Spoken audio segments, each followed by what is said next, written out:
मित्रों नमस्कार, मैं सुभाष शुक्ला एक बार फिर से आपके बीच में हाजिर हूँ इंग्लिश वाला लेकर के। और आज मैं बात करने वाला हूँ ऑब्जेक्ट के बारे में।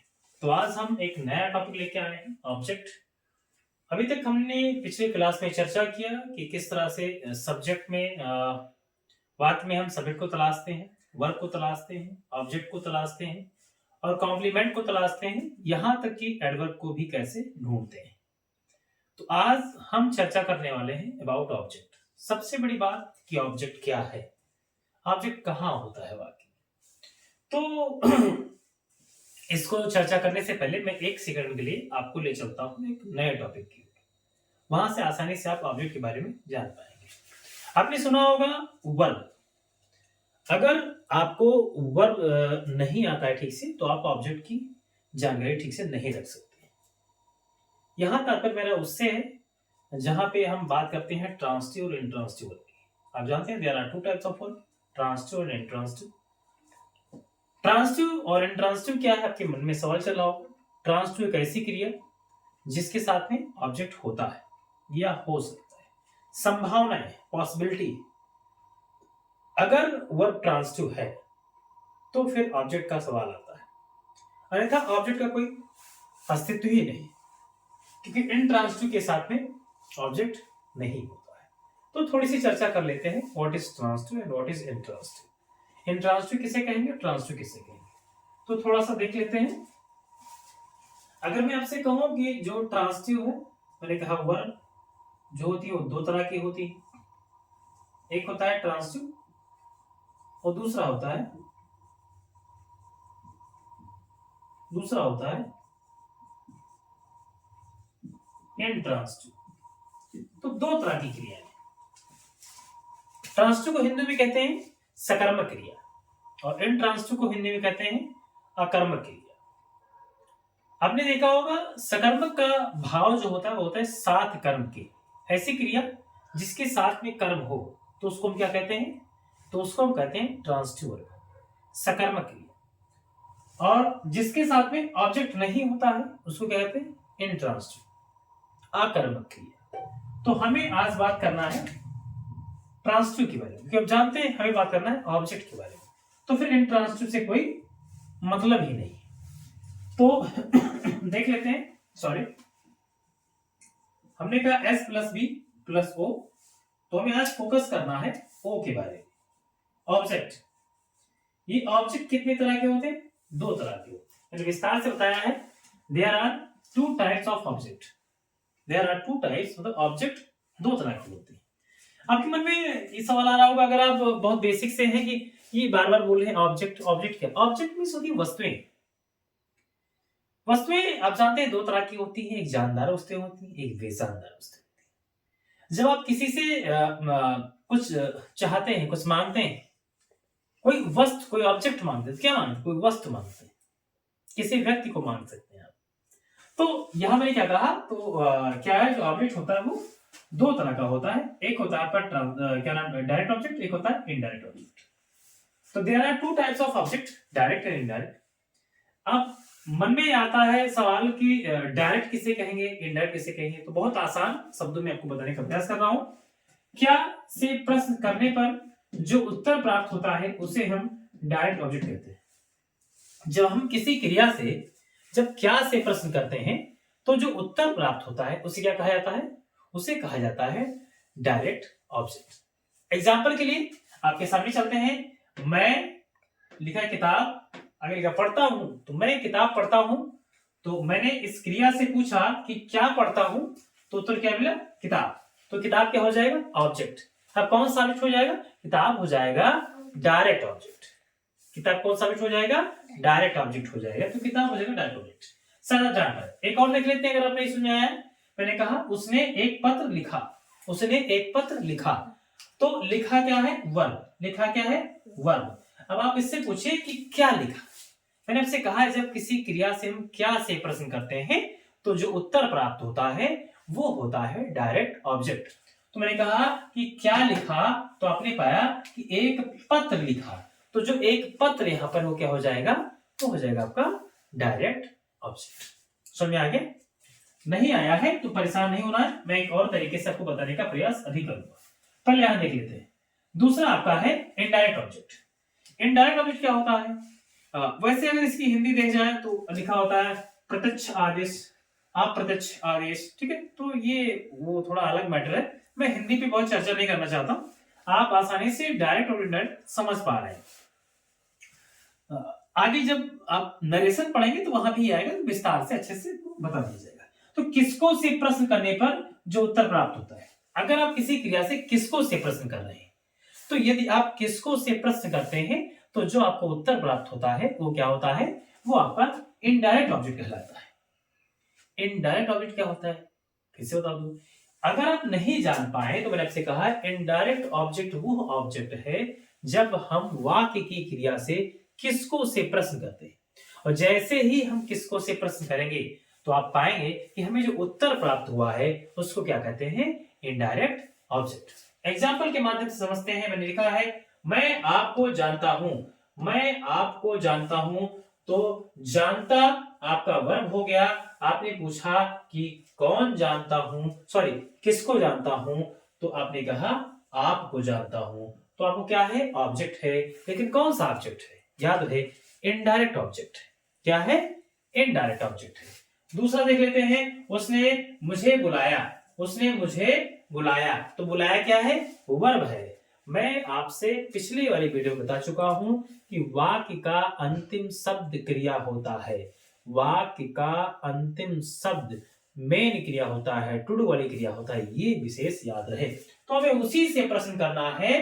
तो उसने मुझे बुलाया, अंतिम शब्द बुलाया है, तो मैंने बुलाया से पूछा कि किसको बुलाया, तो उसने जवाब दिया कि मुझको बुलाया, तो मुझको क्या हो जाएगा, मुझको हो जाएगा ऑब्जेक्ट, लेकिन कौन सा ऑब्जेक्ट हो जाएगा, इनडायरेक्ट ऑब्जेक्ट।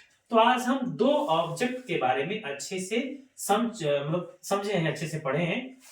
मैं फिर से आपको एक बात दोहराई दे रहा हूं, there are two types of object. Object दो तरह के होते हैं, एक ऑब्जेक्ट होता है डायरेक्ट, एक होता है इनडायरेक्ट। डायरेक्ट को पकड़ने या पहचानने का सबसे बेस्ट तरीका है कि आप क्रिया से, आप क्या से प्रश्न करेंगे, जो क्या से प्रश्न करने पर हमें उत्तर में प्राप्त होते हैं, ऐसे ऑब्जेक्ट को हम क्या कहते हैं, डायरेक्ट ऑब्जेक्ट कहते हैं। और दूसरा मैंने बताया इनडायरेक्ट ऑब्जेक्ट कि ऐसा ऐसा ऑब्जेक्ट या ऐसा कह सकते हैं कर्म जिसको हम क्रिया से किसको से प्रश्न करने पर प्राप्त करते हैं। किसको से जब हम प्रश्न करते हैं तो हमें जो उत्तर में प्राप्त होता है, ऐसे ऑब्जेक्ट को हम क्या कहते हैं, ऐसे ऑब्जेक्ट को हम इनडायरेक्ट ऑब्जेक्ट कह सकते हैं। अगर आपके सुन में नहीं आया है तो इनडायरेक्ट के लिए मैं आपको एक और ट्रिक बता रहा हूं।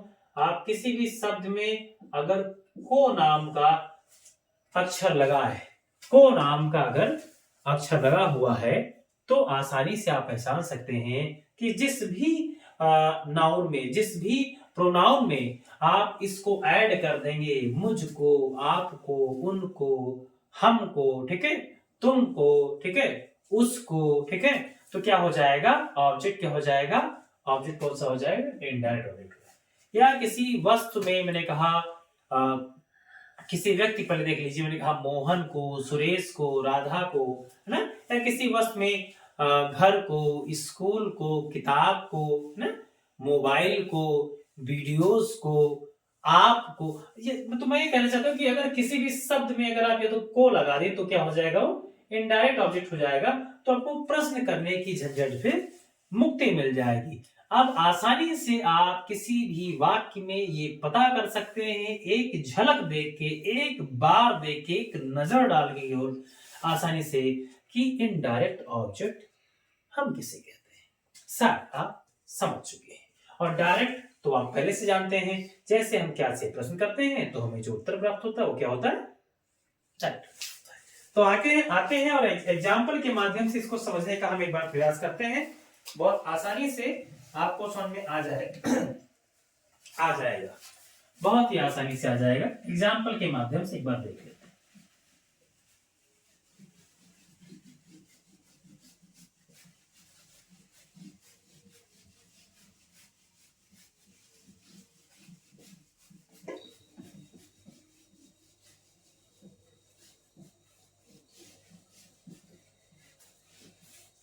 तो हम एग्जाम्पल के माध्यम से देखने को स्टार्ट होते हैं, विस्तार से दोनों को देख लेते हैं। जैसे मैंने लिखा कि राधा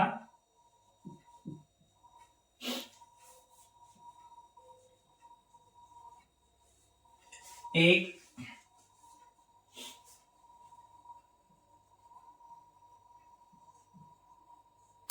पेन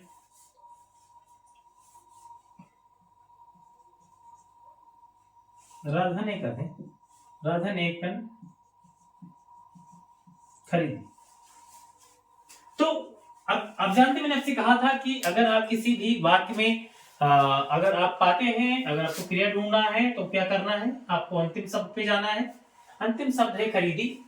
आपको पूछना है कि क्या खरीदी। आपने पाया कि एक कलम, एक पेन खरीदी। तो क्या से जैसे से हम प्रश्न करेंगे हमसे क्या खरीदी, तो उत्तर क्या मिल जाएगा, एक पेन। तो एक पेन क्या हो जाएगा, डायरेक्ट ऑब्जेक्ट हो जाएगा। जान पाए, तो क्या हो जाएगा, राधा, फिर हो जाएगा बॉट, फिर क्या हो जाएगा, अ पेन।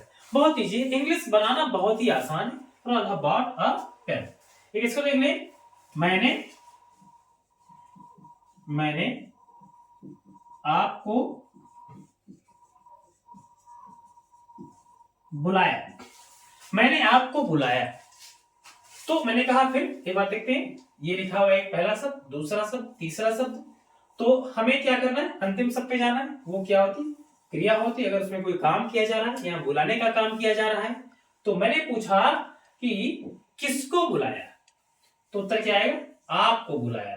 तो आपको, और वैसे भी देख सकते हैं इसमें को लगा हुआ है, तो आसानी से कह सकते हैं कि ये कौन सा ऑब्जेक्ट है, ये आपका इनडायरेक्ट ऑब्जेक्ट हो जाएगा। तो इस तरह से आपने आज की क्लास में बहुत आसानी से, बहुत अच्छे तरीके से आपने ये सीखा कि ऑब्जेक्ट किसे कहते हैं, ऑब्जेक्ट कैसे पकड़ते हैं, ऑब्जेक्ट को कैसे पहचाने, ऑब्जेक्ट कितने प्रकार के होते हैं, ऑब्जेक्ट का काम क्या होता है, ऑब्जेक्ट वाक्य में कहां होते हैं।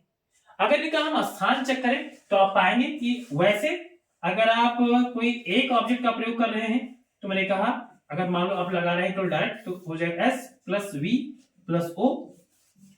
और अगर आप इसको प्रयोग कर रहे हैं तो भी कोई दिक्कत नहीं, S plus B plus O, ये आपका फार्मूला हो जाएगा। लेकिन अगर आप दोनों को एक साथ जोड़ रहे हैं तो आपका, अगर दोनों को एक साथ जोड़ रहे हैं तो आपका जो प्रयोग हो जाएगा S plus B plus O. अब ओ अगर आप डायरेक्ट ओ लिख रहे हैं, अगर आप डायरेक्ट ऑब्जेक्ट पहले लगा दिए हैं और फिर अगर आप इनडायरेक्ट भी लगाना चाहते हैं, तो बीच में आपको क्या लगाना पड़ेगा, आपको बीच में लगाना पड़ेगा टू। तो आपको बीच में लगाना पड़ेगा टू, ये आपको याद रहे। और फिर आप लिखेंगे इनडायरेक्ट ऑब्जेक्ट, ये याद रहे, ये याद रहे भाई। अगर आप दोनों को लिखना चाहते हैं तो पहले सब्जेक्ट लिखेंगे, फिर आप लिखेंगे वर्ब, फिर आपको लिखना है डायरेक्ट ऑब्जेक्ट। और अगर आपने डायरेक्ट के बाद में इनडायरेक्ट भी लिखना है तो बीच में क्या लगाना है आपको, टू नाम का प्रीपोजिशन आपको ऐड करना है।